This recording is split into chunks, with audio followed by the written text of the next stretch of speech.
సాయిబాబా గురించి నేను అంటే ఖాసిం ఆయన సమాజానికి ఆయనకు ఉండే సంబంధాన్ని, సరే మంజిరా తనకు కుటుంబానికి, కుటుంబంలో సాయిబాబాకు కూతురుకు ఉండే సంబంధం ఒక అన్యోన్యమైన సంబంధమే కాకుండా ఒక అరుదైన సంబంధంగా తన అనుభవం తండ్రితో ఎలా ఉండేది, సాయిబాబా ఒక కూతుర్ని ఎలా చూసేవాడు, కూతురికి జ్ఞానాన్ని ఇవ్వడంలో ఆయన అవలంబించిన పద్ధతి ఏమిటి అనేట్టు కూడా మంజిరా ఇవాళ తన అనుభవాన్ని పంచుకున్నది. నేను ప్రధానంగా ఈ డిఫెన్స్ కమిటీ సాయిబాబా రిలీజ్ కొరకని మేము అఖిల భారత స్థాయిలో ఒక డిఫెన్స్ కమిటీ పెట్టాము. దానికి నేను చైర్మన్ అనండి, కన్వీనర్గా. దీంట్లో అరుంధతి రాయ్ గారు ఉన్నారు, ప్రశాంత్ భూషణ్ నాడు, తర్వాత నందిత నారాయణ ఉంది, తర్వాత వికాస్ గుప్తా ఉన్నాడు, తర్వాత సరోజ్ గిరి ఉన్నాడు, ఆనంద్ తెలుతుండే ఉన్నాడు, తర్వాత గౌతమ్ నవలాఖా ఉన్నాడు, హనిబాబు ఉన్నాడు, రోనా విల్సన్ ఉన్నాడు. వీళ్ళందరం కూడా ఈ సాయిబాబా డిఫెన్స్ కమిటీలో పనిచేశాం. సాయిబాబాకు ఎందుకు రాజ్యం ఎంత భయపడ్డది? ఒక రకంగా సాయిబాబా రాజ్యాన్ని భయపెట్టాడు. 90% అంగవైకల్యం ఉన్నటువంటి వ్యక్తి, ఎవరు కూడా ఆయన వెళ్ళి అడవిలో పోరాటం చేసి తుపాకీ పట్టుకునే అటువంటిది ఆయనకు ఆ సౌకర్యమే లేదు. ఇది దానికి పెద్ద ఎవిడెన్సు, దానికి పెద్ద సాక్ష్యాధారాలు అవసరం లేదు. ఆయన శరీరమే దానికి సాక్ష్యం. ఆయన ఏం వెళ్ళి అడవిలో ఏం పోరాటం చేశాడు? ఆయన శరీరంతో చాలా పోరాటం చేశాడు. కానీ దేనికి భయపడ్డది సాయిబాబా అంటే? ఎందుకు భయం అని నేను చెప్తున్నానంటే, ఎన్ని సంస్థలతో మా సాయిబాబా డిఫెన్స్ కమిటీలో మాకుండే అనుభవాలు, లేదా మా కమిటీ సభ్యుల్లో 4 భీమా కోరెగాం కేసులో అరెస్ట్ అయ్యారు. గౌతమ్ నవలాఖా, ఆనంద్ తెలుతుండే, రోనా విల్సన్, హనిబాబు. ఈ 4 కూడా సాయిబాబా డిఫెన్స్ కమిటీలో సభ్యులు. చాలా ఆశ్చర్యంగా ఎన్ఐఏ వాళ్ళు, అది దాదాపు మనకు కోవిడ్ పీరియడు, కరోనా పీరియడ్, ఒకవైపు భయం ఉంటే ఎన్ఐఏ వాళ్ళ నిరంతరం ఒక వేధింపు, మళ్ళీ ఫోన్ చేయడము, సాయిబాబా డిఫెన్స్ కమిటీ డబ్బులు ఎక్కడి నుంచి వస్తున్నాయి అనడము, సాయిబాబా డిఫెన్స్ కమిటీ ఏం చేస్తున్నారు, ఇలా ప్రశ్నలు. అంతిమంగా సాయిబాబా గురించి ఎన్ఐఏ వాళ్ళు మా ఇంటికి వచ్చారు. ఎన్ఐఏ వాళ్ళు మా ఇంటికి వచ్చి వాళ్ళు అడిగిన ప్రశ్న సాయిబాబా గురించి చాలా తక్కువ అడిగారు. కానీ ప్రధానంగా ఆయన నన్ను అడిగింది, మా ఇల్లు రేట్ చేస్తారు అని అనుకున్నాం, కానీ అలాంటి ఏం చేయలేదు. వచ్చిన వాడు ఏదో చాలా జాగ్రత్తగానే ఉన్నాడు. నా గురించి, నేను సాయిబాబా డిఫెన్స్ కమిటీ చైర్మన్ అయినా కూడా నన్ను అడిగిన ప్రశ్నలు ఏమిటంటే, ఆనంద్ తెలుతుండే గురించి మీ అసెస్మెంట్ ఏమిటి, మీరేమనుకుంటున్నారు ఆనంద్ తెలుతుండే గురించి? నేను చెప్పాను, ఆనంద్ తెలుతుండే అద్భుతమైన మేధావి. ఆయన భారత్ పెట్రోలియము, అది cabinet sub committee appointment, central cabinet sub committee appointment Anandi. Babasaheb Ambedkar బంధువు, బేసిక్గా ఐఐఎం ఐఐటిలో ప్రోడక్ట్. ఆయన చిన్నప్పటి నుంచి ఆనంద్కి పోరాటాలు చేయడం అనేది ఆయనకు అలవాటు. బాగా సాయిబాబా తల్లికి ఆనంద్ తల్లికి చాలా పోలికలు ఉన్నాయి. సాయిబాబా తల్లిని కలిసినప్పుడు అమాయకంగా, నాయన ఎప్పుడు బయటకు వస్తాడు, ఎప్పుడు బయటకు తీసుకొస్తావు అని అడిగి, ఆనంద్ తల్లిని ఒకసారి కలిస్తే ఆనంద్ ఏం చేస్తున్నాడో, ఆనంద్ ఆమెకి ఏం తెలియదు. నన్న మీ అబ్బాయి చాలా పెద్ద అబ్బాయి అమ్మ, చాలా ఎదిగాడు అంటే ఏమో నాయన అన్న నా తల ఎలా పట్టుకొని ఇలా బాడీ అంతా గ్రామంలో ఉండే ఆ ప్రేమ ఉంటుంది కదా, ఆ ప్రేమగా నా శరీరం అంతా నిమిరింది. ఆమెకి ఆనందం ఏం చేస్తున్నాడో తెలియదు. కానీ ఆనంద్ వెళ్తుంటే ఆయన టెక్నికల్ మ్యాన్, టెక్నాలజీ చదివినవాడు, సామాజిక శాస్త్రవేత్త కాదు. 25 పుస్తకాలు రాశాడు. అది అద్భుతమైన మేధస్సు.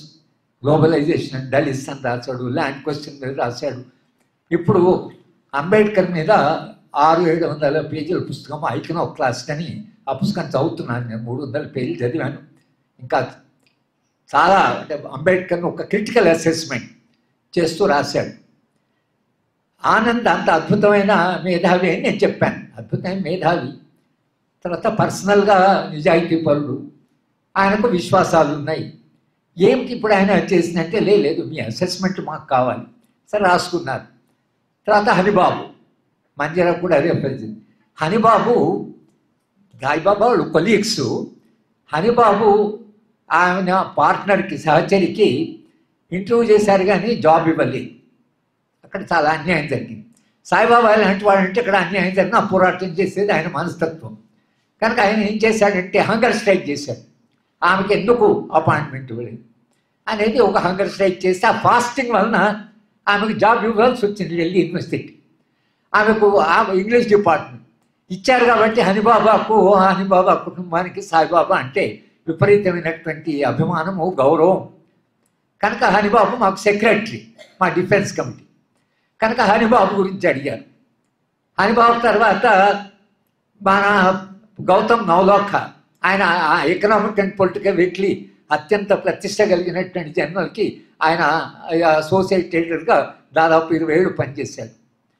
ఆయన చాలా అంటే సాహసము, ఆనందము అలా కాకుండా గౌతమ్ చాలా ఫ్రాంక్గా మాట్లాడాడు. PUDRలో ఉన్నాడు గౌతమ్ నవలాఖ. తర్వాత రోనా విల్సన్, ఆయన మీలాగా రీసెర్చ్ స్కాలరు, జవహర్లాల్ నెహ్రూ యూనివర్సిటీలో.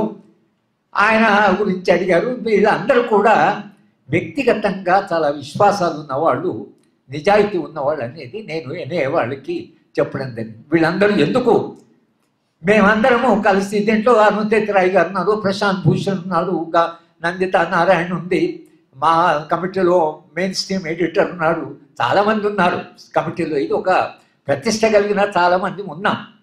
ఎందుకు ఇంత 10-15 మంది సాయిబాబా గురించి నిరంతరంగా 10 ఏళ్ళు ఆయన జైల్లో ఉన్నంతకాలం పోరాటం చేశారంటే, సాయిబాబా మీద ఆయనకు మా అందరికీ ఉండే అభిమానం ఏంటంటే ఒక విశ్వాసం కొరకని. అంగవైకల్యం ఉన్న 90% శరీరం సహకరించకపోయినా సాహసంగా తన విశ్వాసాల కొరకు జీవితం అంతా రాజీ లేకుండా నిలబడ్డాడు. ఆ రాజీ లేకుండా నిలబడ్డాడు కాబట్టే రాజ్యము భయపడినా భయపడడం లేదు. శరీరమా ఆయనకు సహకరించేటువంటి శరీరం కాదు. జైళ్ళ వేసినా భయపడడం లేదు, కేసులు పెట్టినా భయపడడం లేదు. ఇది రాజ్యానికి ఒక ప్రశ్న. రాజ్యానికి ప్రశ్న ఏంటంటే, భయపడితే భయపడిన వాడంటే రాజ్యం భయపడుతుంది. రాజ్యానికి ఉండే స్వభావం ఏమిటంటే మిమ్మల్ని భయపడుతుంది. మీరు భయపడిపోతే రాజ్యం భయపడుతుంది. ఎందుకు వీడు భయపడడం లేదని, ఇంత యంత్రాంగము వాళ్ళ వ్యవహారం ఏదైతుందో దానికి చాలా భయపడుతుంది. కనుక సాయిబాబా నుంచి మనం నేర్చుకోవాల్సింది ఆయన విశ్వాసాల కొరకు నిలబడ్డాడు. నాకు సాయిబాబా నేనే వాడాడు, మీకు సాయిబాబాకి ఏం సంబంధం అంటే నేనే వాళ్ళకి ఏం చెప్పానంటే, సాయిబాబా మాకు విద్యార్థి, నాకు డైరెక్ట్ విద్యార్థి కానీ మా విశ్వవిద్యాలయ విద్యార్థి. సాయిబాబా మీద నాకుండే ఫస్ట్ మెమరీ, ఆయనకు అప్పుడు ఇంకా వీల్ చైర్ లేదు కనుక పాకుతూ వచ్చేవాడు. ఇక క్యాంపస్ అంతా పెద్ద క్యాంపస్ కదా, పాకుతూ వేళ్ళకి చేతులకి గ్లౌస్ వేసుకొని పాకుతూ వచ్చేవాడు. నా రూమ్ ఏమో పైన ఉండేది. నా రూమ్లో మెట్లన్నీ ఎక్కాలి. అది అంటే ఇప్పుడు ఈ హ్యాండిక్యాప్డ్ వాళ్ళకి ఫ్రెండ్లీ మన బిల్డింగ్ కాదు. ఇప్పుడు ఆర్ట్స్ కాలేజ్ కూడా ఇంత పెద్ద భవనం, కానీ ఎవరికైనా కాస్త అంగవైకల్యం ఉంటే ఆర్ట్స్ కాలేజ్కి రావడం మెట్లన్నీ ఎక్కవలసి వస్తుంది. ఆ మెట్లన్నీ ఎక్కి రావాల్సి వస్తుంది. కనుక అసలు మా విశ్వవిద్యాలయం కూడా మొత్తం స్ట్రక్చర్ అలా అంటే మనకి ఎక్కడ సెన్సిటివిటీ లేదు. మనకు ఒక సెన్సిటివిటీ, ఇలాంటి వాళ్ళు ఉంటారు, ఇలాంటి వాళ్ళు వస్తారు, వాళ్ళకు కూడా ఒక స్నేహపూర్వకంగా ఉండాలి, ఫ్రెండ్లీ బిల్డింగ్స్ ఉండాలి.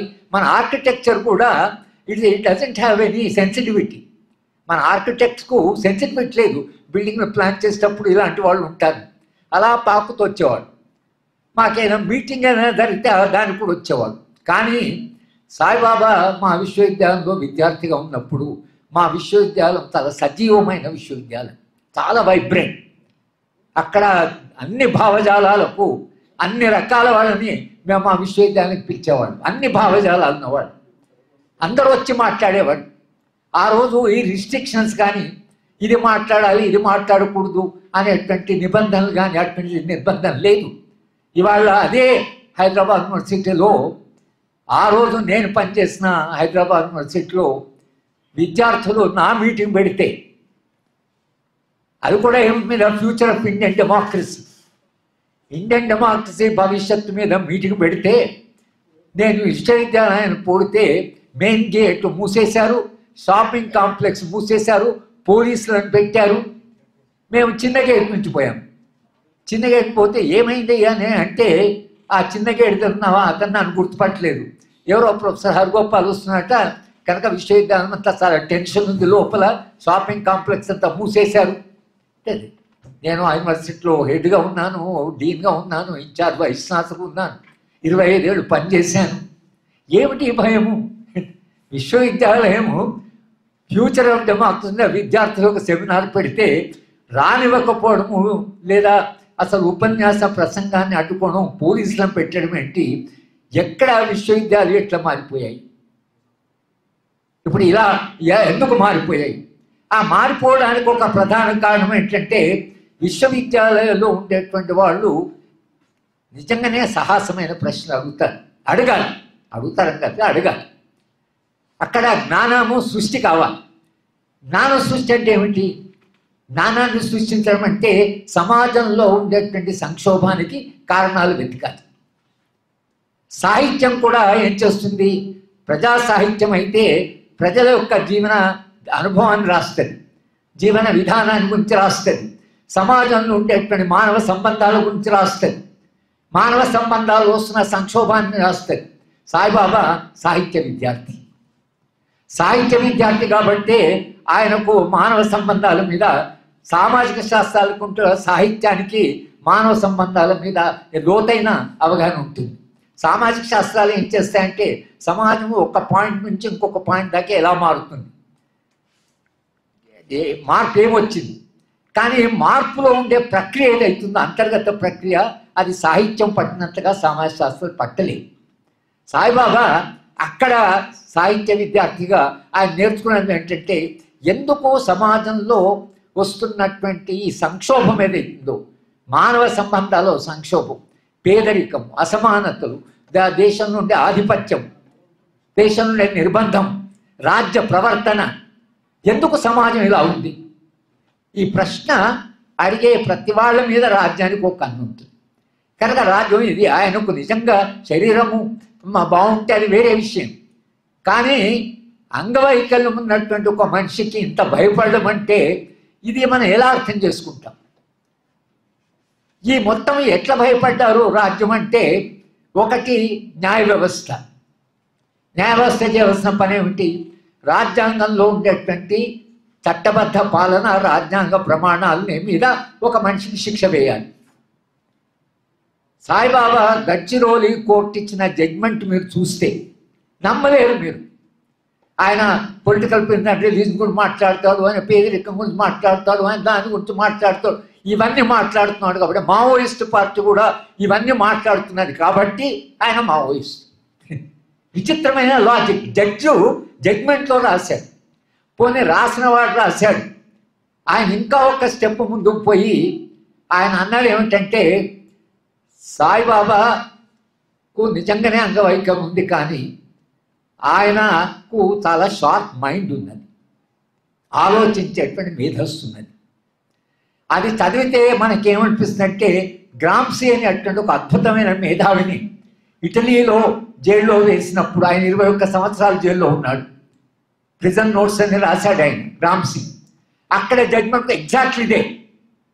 గ్రామ్సీని ఎందుకు జైల్లో పెట్టాలంటే, ఆయన మేధస్సు చాలా చురుకైంది కాబట్టి, ఇంత చురుకైన మేధస్సు బయట ఉండడానికి వీల్లేదు, కనుక ఆయన జీవితకాలం అంతా ఆయన జీవిత ఖైదుగా వేసేసారు. రాసిన పుస్తకం సాధారణ పుస్తకాలు. మార్క్సిజంలో గ్రామ్సీ చేసిన కాంట్రిబ్యూషన్ అవుతుందో కంప్లీట్గా మార్క్సిజాన్ని చాలా ఉన్నత స్థాయికి తీసుకొని ఇటలీకి అప్లై చేసి ప్రిజన్ నోట్స్ రాశాడు. సాయిబాబా విషయంలో కూడా గ్రామ్సీకి ఏది జరిగిందో అదే జరిగింది. ఇంకొక ఎగ్జాంపుల్ చెప్పాడు సోక్రటీస్. ఆయన ఏం చేయలే, ఓకే మాలాగానే అధ్యాపకుడు. పిల్లలకి ఆయన ఏథెన్స్ వీధిలో వెళ్ళి ఏం చెప్పేవాడంటే వైన్ షాప్ ఎక్కడుంది అంటే పలానా షో ఉంటుంది, మీకు బట్టలు ఎక్కడ దొరుకుతాయి, ఇక్కడ దొరుకుతాయి, గ్రాసరీ షాప్ ఎక్కడుంది. సోక్రటీస్ ఏం చేసేవాడిని ఇవన్నీ అడిగి మంచి మనుషులు ఎక్కడున్నారు, మంచి మనుషులు వీళ్ళు మంచి మనుషులు అంటే ఎవరు, ఏథెన్స్లో మీకు ఎవరు మంచి మనిషి కనిపించలేదా అని అంటే ఎవరు మరి మంచి మనుషులు అంటే మాకు తెలియాలి కదా, మంచి మనుషులు కలవడానికి. మంచి మనిషి అంటే ఎవరు, మంచి మనిషి అంటే దాని నిర్వచనం ఏంటి, దాని ప్రమాణం ఏమిటి, మనిషి నైతికత ఏమిటి, మనిషి యొక్క జీవిత అంటే విశ్వాసాల్లో దాని పునాది ఏమిటి. ఈ ప్రశ్నలు సోక్రటీస్ అడిగినందుకు ఆయనకు ఒకటే 2 ఆప్షన్స్ ఇచ్చారు. ఏథెన్స్ వదిలిపెట్టి పోతావా, లేక నువ్వు విశ్వాసం కొరకని నువ్వు విషం దాగి చనిపోతావా. సోక్రటీస్ ఏమంటే నేను విషం దాగి చనిపోతా నా విశ్వాసం కొరకు. జైల్లో వేశారు, విషం ఇచ్చారు హ్యామ్లెట్. విషం తాగుతూ విద్యార్థులలో కూర్చోన్నారు జైల్లో. చెప్తున్నాను, డిస్కషన్ నడుస్తున్నది తన శిష్యులకి తనకి. విషం తాగుతున్నాడు. విషం తాగుతూ ఆయన చనిపోయాడు. దేని కొరకు చనిపోయాడు, తన విశ్వాసాలకు. భగత్ సింగ్ నవ్వుతూ ఉరికంబాన్ని ఎక్కాడు. దేని కొరకు, తన విశ్వాసాలకు. ఇవాళ మనం ఎందుకు గుర్తుపెట్టుకున్నాం, అది గ్రామ్సే కావచ్చు, అది సోక్రటీసే కావచ్చు, అది ఇవాళ ఎవరైనా కావచ్చు. వీళ్ళందరూ మనం ఎందుకు గుర్తుపెట్టుకున్నాం అంటే మనిషి ఒక ఉన్నతమైన సమాజం కావాలి, ఒక మానవీయ సమాజం కావాలి, ఒక న్యాయబద్ధమైన సమాజం కావాలి, మనుషులంతా భద్రతతో హాయిగా బతకాలి, సంతోషంగా బతకాలి, సమాజంలో అట్లా దుఃఖం అనేది ఉండకూడదు అనేటువంటి స్వప్నము ఉన్న వాళ్ళందరూ కూడా సాహసంగా తమ ప్రాణాలని ఆ లీగసీ, ఆ వారసత్వం ఏదైతుందో సాయిబాబా కూడా ఆ వారసత్వానికి చెందినవాడు. కనుక సాయిబాబాకు తప్పకుండా చరిత్రలో స్థానం ఉంటాయి. ఎందుకు స్థానం ఉంటాయి అంటే ఒక అంగవైకల్యం ఉన్న మనిషి 21వ శతాబ్దంలో 10 ఏళ్ళు అండాశల్లో ఉండి తన విశ్వాసాల కొరకని తన ప్రాణాన్ని ఇచ్చిన వాడుగా చరిత్ర తప్పకుండా సాయిబాబా గురించి లిఖిస్తుంది. అది మనందరికీ వాళ్ళు ఆయన గురించి మనం ఎందుకంటే చరిత్రకు మనం చాలా దగ్గర ఉన్నాం. కానీ చరిత్ర మనుషులని అసెస్ చేసేటప్పుడు అది చాలా భిన్నంగా అసెస్ చేస్తుంది. ఈ న్యాయ వ్యవస్థ అంటే ఈ వ్యవస్థ భయపడడం అనేది, విశ్వాసాలు భయపడడం అనేది అది వాళ్ళ విషయంలో కావచ్చు, సాయిబాబా విషయంలో కావచ్చు. పోనీ ఇది ఇలా ఉంది, వాడు న్యాయమూర్తి చేస్తే బాంబే హైకోర్టు కూడా ఒక దశలో ఆయనకు బెయిల్ ఇవ్వాలన్నారు. బెయిల్ ఇచ్చారు. బెయిల్ ఇస్తే మనకు చాలా ఆశ్చర్యం ఏంటో సుప్రీంకోర్టు అత్యున్నత న్యాయస్థానము ఆయనకు ఫ్రైడే బెయిల్ వచ్చింది, సాటర్డే ఆయన రిలీజ్ కావాలి. Saturday holiday supreme court, Saturday Sunday. కానీ సుప్రీంకోర్టు ఎమర్జెన్సీ మీటింగ్ పెట్టి సాయంత్రం సుప్రీంకోర్టు జడ్జి కూర్చొని ఆయన బెయిల్ క్యాన్సిల్ చేశారు. ఎందుకంటే సాటర్డే బయటకు వస్తాడు. 2 రోజులు కూడా ఆయన బయట ఉండడం వాళ్ళకి ఇష్టం లేదు. ఎంత ఆశ్చర్యం. ఇదే సుప్రీంకోర్టు మళ్ళీ అర్ణబ్ గోస్వామి విషయంలో ఆయన బాంబేలో అరెస్ట్ చేస్తే సాటర్డే సాయంత్రం సాయిబాబా లాగా ఆయన బెయిల్ను రద్దు చేయడం కొరకని ఆయన వాళ్ళు అక్కడ కలిసారు. ఇక్కడ సాయిబాబాను బెయిల్ కొనసాగించడం కొరకు, అక్కడ ఆయన బెయిల్ రద్దు కొరకు. 2 సంఘటనలే. అర్ణబ్ గోస్వామి ఏం చేస్తున్నాడో రిపబ్లిక్ ఛానల్ చూసే వాళ్ళకి తెలుసు. ఆయన ఏం చెప్తాడు, ఎట్లా మాట్లాడతాడు, ఎంత డెమోక్రటికో మనకు తెలుసు. ఇది న్యాయ వ్యవస్థ. ఢిల్లీ విశ్వవిద్యాలయం అంటే దాని పని ఏమిటి, ప్రశ్నించడు. విశ్వవిద్యాలయం అంటే ప్రశ్నించడు. అందుకని మనకు స్వతంత్ర ప్రతిపత్తి ఉంటుంది. ఈ ప్రశ్నించేటువంటి సాయిబాబాని ఇక వేధింపులు అక్కడ విశ్వవిద్యాలయం. సరే ఆయనపై కేసు పెట్టారు. కేసు పెట్టిన తర్వాత ఆయన అరెస్ట్ చేశారు. విశ్వవిద్యాలయం నిజానికి తమ అధ్యాపకుడు అరెస్ట్ అయినప్పుడు విశ్వవిద్యాలయం కూడా ఫైట్ చేయాలి. మా అధ్యాపకుడిని ఎందుకు అరెస్ట్ చేశారు, ఆయన స్వతంత్రంగా ఆలోచిస్తాడు, మంచి అధ్యాపకుడు. మంజిరా చెప్పింది కదా, చాలా అసలు ఆయన ఎఫెక్టివ్ టీచర్, చాలా ప్యాషనేట్ టీచర్. ఎందుకు ప్యాషనేట్ టీచర్ అంటున్నా అంటే ఆయన సర్జరీ అయిన తర్వాత సాయిబాబాని మేము చూడడానికి వెళ్ళాం. నేను మా జన్మమూర్తి ప్రొఫెసర్ నరసింహారెడ్డి గారు. కూర్చున్న గంటన్నర సేపు సర్జరీ ఏంటి అప్పటికే. ఎప్పుడు ఢిల్లీ యూనివర్సిటీ పోవాలి, ఎప్పుడు చదువు చెప్పాలి. ఆయన ఆ కూర్చున్నంతసేపు నన్ను రీఇన్స్టేట్ ఎప్పుడు చేస్తారు, రీఇన్స్టేట్మెంట్ అవుతూనే క్లాస్కి పోవాలి. అంటే ఒక అధ్యాపకుడికి ఇంత కఠినమైన శిక్ష అనుభవించిన, బాడీ సర్జరీ జరిగిన ఆ అధ్యాపకుడికి అంతర్లీనంగా ఉండే ఒక ఆకాంక్ష ఏమిటంటే క్లాస్ రూమ్కి ఎప్పుడు పోవాలి, విద్యార్థులతో తన అనుభవాన్ని తన జ్ఞానాన్ని ఎప్పుడు పంచుకోవాలి. ఇది ఆయన గోల్లో ఉండేటువంటి. కానీ విశ్వవిద్యాలయం మీద ట్రీట్ చేసిన ఒక గుడ్ టీచర్ని టర్మినేట్ చేశారు మధ్యన. కొంతకాలం హాఫ్ జీతం ఇచ్చారు, సస్పెండ్, అసలు ట్రయల్ జరుగుతున్నప్పుడు మీరు తీసేయడానికి లేదు అసలు. కానీ ఆయన టర్మినేట్ చేశారు. టర్మినేట్ చేసిన తర్వాత సాధారణంగా ఆయన బయటకు వస్తూనే ఏ యూనివర్సిటీ అయినా ఫస్ట్ రీఇన్స్టేట్ చేయాలి. అటు ఎగ్జాంపుల్ సరి అయింది కాకపోవచ్చు, కానీ వరవరావు గారు ఎమర్జెన్సీలో 2 ఏళ్ళు ఆయన జైల్లో ఉన్నాడు. ఆయన 2 ఏళ్ళు జైల్లో ఉండి ఎమర్జెన్సీ అయిపోయింది, రిలీజ్ అయ్యాడు. జయశంకర్ గారు వాళ్ళ ప్రిన్సిపాల్. జయశంకర్ గారు ఏం చేస్తే వరవరావు గారు వచ్చే లోపల ఆయన ఏరియర్స్, ఆయన రావాల్సిన డబ్బులు అన్నీ తయారు చేసి వరవరావు గారు జాయిన్ అవుతున్నాయి రీఇన్స్టేట్ చేసి చెక్ ఇచ్చారు. ఇది ఒక ఎగ్జాంపుల్. అక్కడ ఏం చేశారు, టర్మినేట్ చేశారు, ఆయన అక్విట్ అయ్యాడు. అంతిమంగా సుప్రీంకోర్టు సాక్ష్యాధారాలు లేవు కాబట్టి ఆయన నిర్దోషి అని నిర్ణయించింది. నిర్ణయించిన తర్వాత బయటకు వస్తూనే యూనివర్సిటీ ఫస్ట్ చేయాల్సిన పని ఏంటంటే రీఇన్స్టేట్ చేయాలి. నిర్దోషి కదా, ఇవాళ ట్రయల్ అని మీరు ఏం చేశారు, ఆయన టర్మినేషన్, మళ్ళీ ఆయన కోర్టులో కేసు, కోర్టులో ఫైటింగ్, ఇది ఆయన మీద చేసింది. 3వది జైలు. జైలు ఉద్దేశం ఏంటి, అసలు జైలు ఎందుకు వచ్చినాయి? మన రాష్ట్రంలో జైలున కరెక్షనల్ అడ్మినిస్ట్రేషన్ అంటారు. నేను అందరి జైలర్స్కి లెక్చర్ ఇచ్చాను. అందుకని నాకు జైలు వేస్తే ప్రతి జైలర్ నాకు తెలిసే ఉంటుంది. అంటే అప్పుడప్పుడు జైలర్స్ నాకు ఫోన్ కూడా చేస్తుంటారు, సార్ వాడికి మీరు వాడిని వదిలించండి, వీడి మీద కేసు చేయండి, అది చేయండి, ఇది చేయండి. ఆ జైల్లో ఉన్న వాళ్ళందరూ కూడా కొంత అమాయకులు ఉంటే, మాకు అతను ఒక జైలర్ ఉండేవాళ్ళు ఒకసారి వచ్చి చెప్తున్నాడు, సార్ మీరు కొద్ది వాళ్ళు ప్రయత్నం చేయండి సార్. రేవంత్ రెడ్డి జైల్లో ఉన్నాడు 2 నెలలు ఉంటే రేవంత్ రెడ్డితో జైలర్స్ ప్రిజనర్స్ అంతా చెప్పారట. ఆయన బయటకు వచ్చినాక టీవీ ఛానల్లో చెప్పాడు, జైల్లో మీ అనుభవాలు చెప్తూ, పాపం జైల్లో ఉన్న చాలామంది హరిగోపాల్ గారు ఇస్తున్నారు, ఎప్పుడు వస్తే బయటకు వస్తామని వాళ్ళందరూ ఎదురు చూస్తున్నారు అని చెప్పాడు. నేను వింటేసినేమో హైకోర్టులో వాళ్ళందంటే మీరేనాడు జైలు పోలేదు, మీకేం హక్కు ఉంది ఇక్కడ కోర్టుకు రావండి, జైలు పోయినాయి, అది పబ్లిక్ ఇంట్రెస్ట్ లిటిగేషన్, మీరు జైల్లో ఉండాల్సిన అవసరం లేదు. కానీ హైకోర్టు జడ్జి ఏమన్నంటే ఆయనే ఏనాడు జైలు పోలేదు కాబట్టి ఆయనకు లోకల్ స్టాండీ లేదు కనుక ఇది న్యాయ వ్యవస్థ. కానీ జైల్లో ఒక్కసారి మనిషి వెళ్ళిన తర్వాత, మీకు నిర్బంధంలో పెట్టిన తర్వాత 6 ఏళ్ళు కానీ 7 ఏళ్ళు కానీ 10 ఏళ్ళు కానీ మీరు మానవీయంగా వాళ్ళను ప్రవర్తించి, మీరు అక్కడున్న పరిస్థితులను అక్కడ పూర్తిగా మార్చి, వాళ్ళు మంచి మనుషులుగా మారి సమాజంలోకి రావాలి. ఇది జైలు. జైలు శిక్ష అంటే it's not a punishing place. Krishnaiah రాశాడు, jail is not a punishing place. Punishment అయిపోయింది, రైట్ టు మూవ్మెంట్ ఆగింది, జైల్లో వేశారు. జైలు లోపల చాలా మానవీయంగా ఉండాలి. ఎందుకంటే మళ్ళీ బయటకు వచ్చిన తర్వాత నేరస్తుడు మరి మంచి మనిషిగా మారాలి. ఈ పర్పసే పోయింది. కరెక్షన్ అంటే ఒక మనిషిని కరెక్ట్ చేయాలి, ఆయన తప్పులు చేస్తే కరెక్ట్ చేయాలి. కానీ సాయిబాబాను జైల్లో ఎంత వేధించాలంటే మనం ఊహించలేదు, చాలా వేధించాలి. అండాసెల్లో ఉన్నాడు. తర్వాత ఆయనకు టాయిలెట్ పోవాలన్నా, బాత్రూమ్ పోవాలన్నా ఆయన పోలేడు. చెయ్యి కూడా మంచిగా చెప్పింది, ఒక చెయ్యి 3 ఒక 20% రేజ్ చేయగలడు. ఆ 20% రేజ్ చేయగలిగా 30% అది పని చేయదు. లెఫ్ట్ హ్యాండ్, ఒక రైట్ హ్యాండ్ పని చేస్తున్నది. ఆయన టాయిలెట్లో పోతూ స్నానం ఏం చేస్తాడు, ఇవన్నీ కష్టమే. ఒక మనిషి సహాయం కావాలి. ఆయన ఏం చేయాలంటే 2 మనుషులు ఆయన కొంతకాలం సహాయం చేశారు.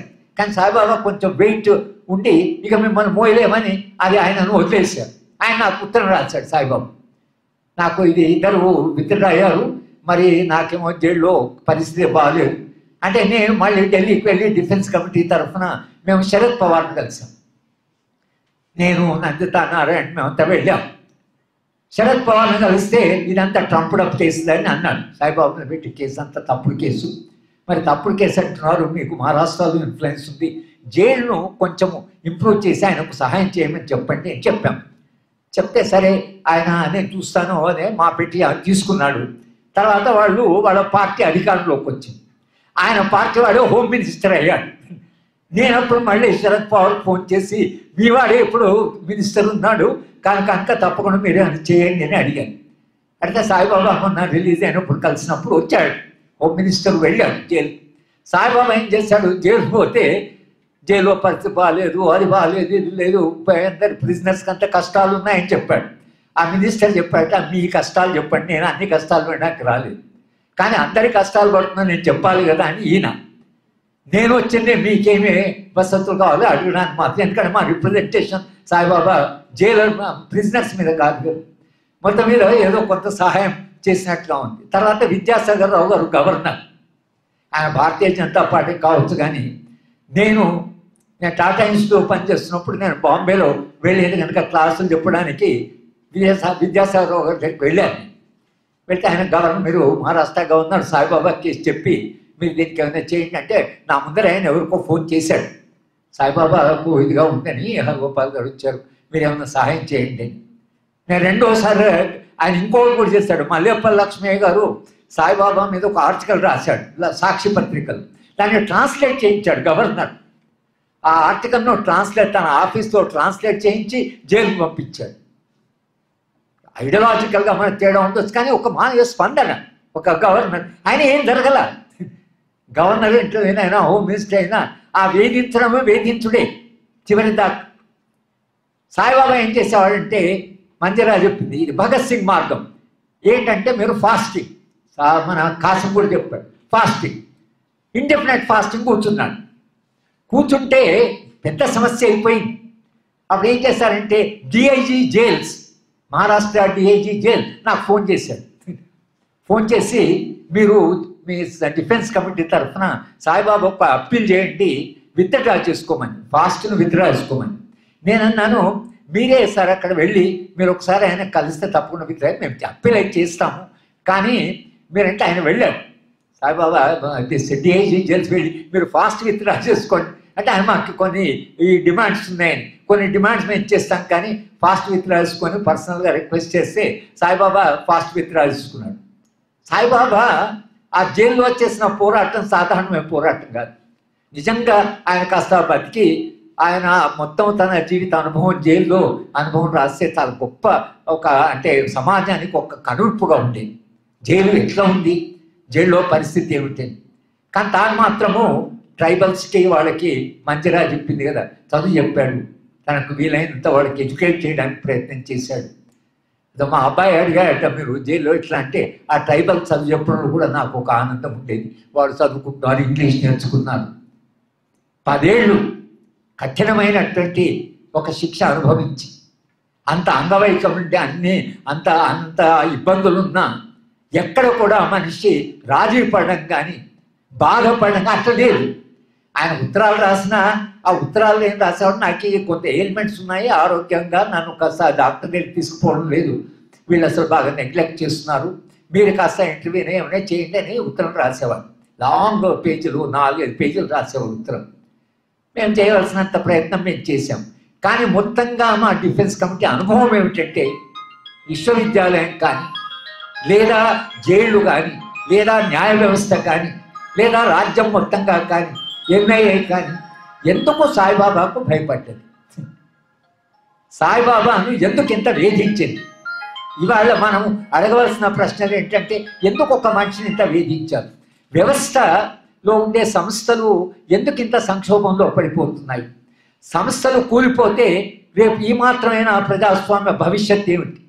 విశ్వవిద్యాలయాలు అవి ఒక అంటే భయంకరమైన వ్యవస్థలుగా మీరు మీటింగ్లు పెట్టుకోవడానికి లేదు, చర్చించడానికి లేదు. విశ్వవిద్యాలయం న్యాయ వ్యవస్థ పోతేనేమో వాడు న్యాయ వ్యవస్థ ఇంత మనిషిని చూసైనా న్యాయం చేసే బదులుగా ఈయనకు మైండ్ చాలా షార్ప్ ఉంది కాబట్టి న్యాయ వ్యవస్థ, జైలుకు వెళితే జైలులో ప్రవర్తన, సంస్థలు ఎక్కడ కూడా మానవీయంగా కానీ ప్రజాస్వామ్యంగా కానీ స్పందించే లక్షణాన్ని కోల్పోతున్నాయి. ఇది చాలా ప్రమాదకరమే. సాయిబాబా అనుభవం నుంచి మనం నేర్చుకోవడం ఏంటంటే, అది case study, it's an example, ఒక ప్రయోగం. సాయిబాబా జీవితంలో అది ఒక ప్రయోగం. ఆ ప్రయోగం నుంచి వస్తున్నటువంటి మన పాఠాలను చూస్తే లేదా ఫలితాలను చూస్తే చాలా ఆందోళనకరమైనటువంటి పరిస్థితి ఈ దేశంలో ఉంది. మనము సాయిబాబా నుంచి నేర్చుకోవాల్సిన స్ఫూర్తి పొందడం అని ఏమిటంటే, మనిషి తన విశ్వాసాల కొరకని సాహసంగా ఎలా జీవించాలి. మనందరం అలా జీవించలేకపోవచ్చు, కానీ మనం కనీస మనుషులుగానైనా మిగిలాలి.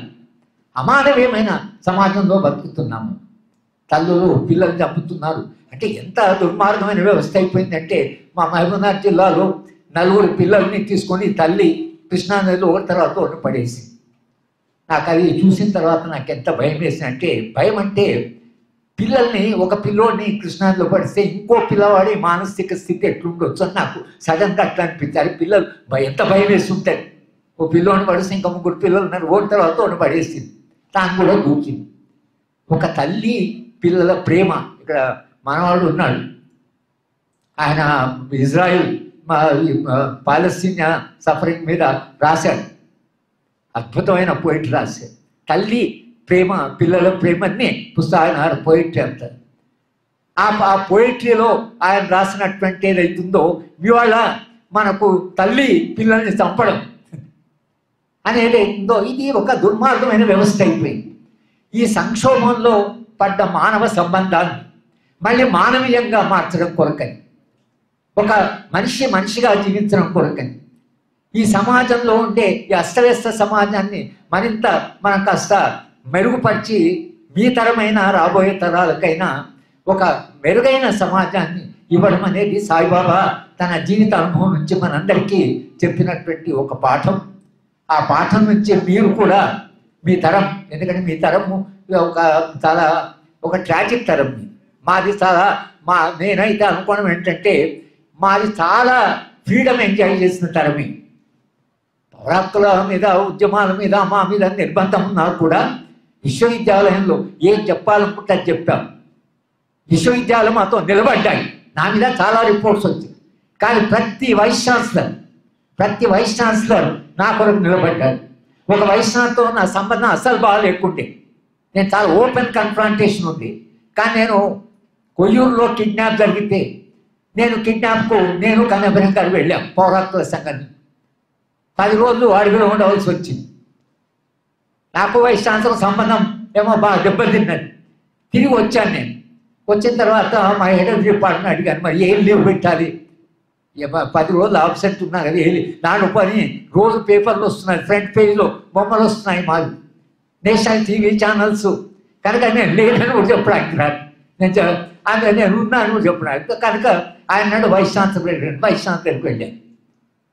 వెళ్తే నేను చెప్పాను, సార్ నేను ఇప్పుడు మీకు తెలుసు కదా, ఎస్ ఐ నో దట్, నేను రోజు పేపర్లు చూస్తున్నాను, మరి లీవ్ ఏం పెట్టమంటారు అన్నాడు. అంటే ఆయన ఏమన్నా అంటే, మీరు చేసిన పని విశ్వవిద్యాలయానికి గర్వకారణమే. ఒక సంక్షోభంలో కలెక్టర్ను బయటకు తీసుకొచ్చారు, ఆఫీసర్ని బయటకు తీసుకొచ్చి, it will be treated on duty అన్నాడు. It can't imagine, today we can't imagine అది it will be treated on duty అన్నాడు. నేను యూనివర్సిటీ గ్రాంట్స్ కమిషన్ పోతే యూజీసీ చైర్మన్, ఆ రోజు యూజీసీ చైర్మన్ అనేది ఏమిటంటే, సమాజంలో సంక్షోభం వచ్చినప్పుడు సమాజము అధ్యాపకుల వైపే చూస్తుంది అనడానికి మీ అనుభవంకి ఎగ్జాంపుల్ అన్నాడు. ఎవరు? UGC chairman. అటువంటి విశ్వవిద్యాలయాలు ఇవాళ ఎట్లా మారాయి, ఏమైంది, సాయిబాబాని ఎట్లా ట్రీట్ చేసింది విశ్వవిద్యాలయం.